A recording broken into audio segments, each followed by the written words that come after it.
Okay, this will be a quick demonstration of a 99K.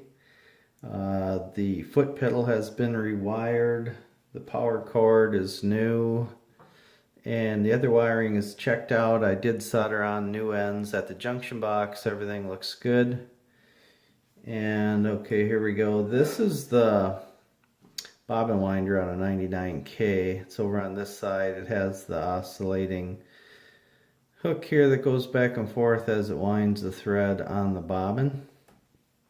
And this is your stitch length selector.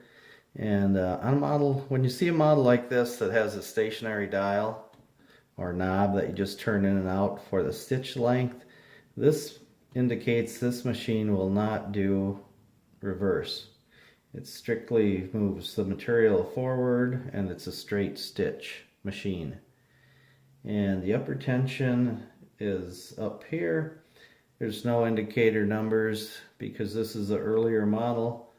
When you get familiar with sewing, you will know just by the look of your stitch where to set your upper tension.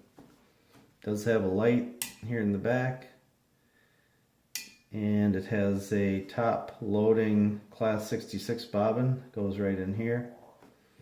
And yeah, anyway, so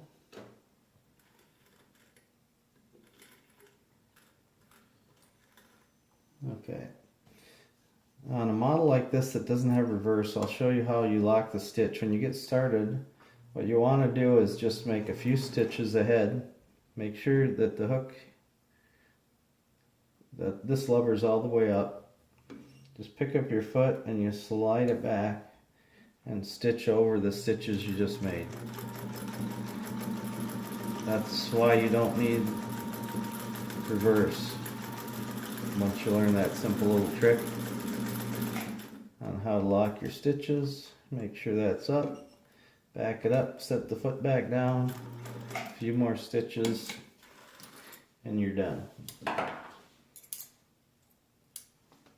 And this is a pretty compact machine, the 99, but it still has plenty of power. Here's a pocket on some old Blue Jays that I cut off. And if you're familiar with how these are put together, there's quite a few layers of material right here of denim. And you'll have no problem going through that.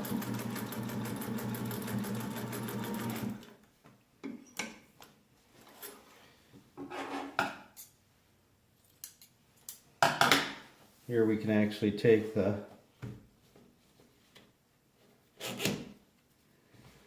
this pocket area and take another strip of denim that's folded over, like that was down the side of the pant leg. Set that on top here.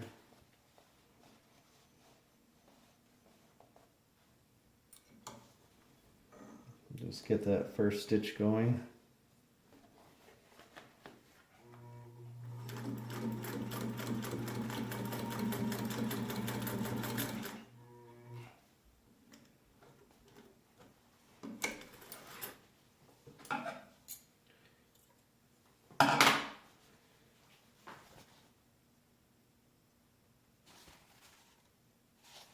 That's probably 8 layers of denim. So if you're trying to do some patching or repair work, this is a little bit smaller machine. The harp area is a little bit shorter than the Model 66, but you still have the same amount of power, and it makes a really nice straight stitch, and it's a really easy machine to load right in the top there. And one of the other nice things about it is with the small foot that you have on here, you can run pretty slow, and you can, you know, really move around for if you're doing like quilting squares or something like that.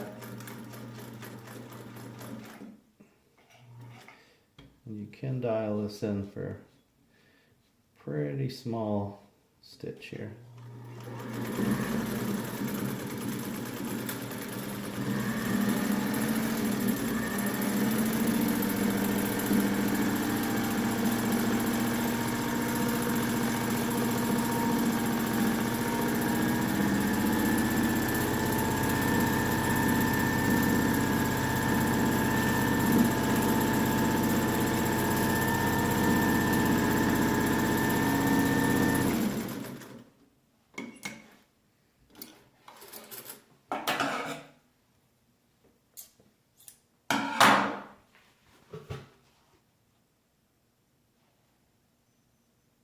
And there it is.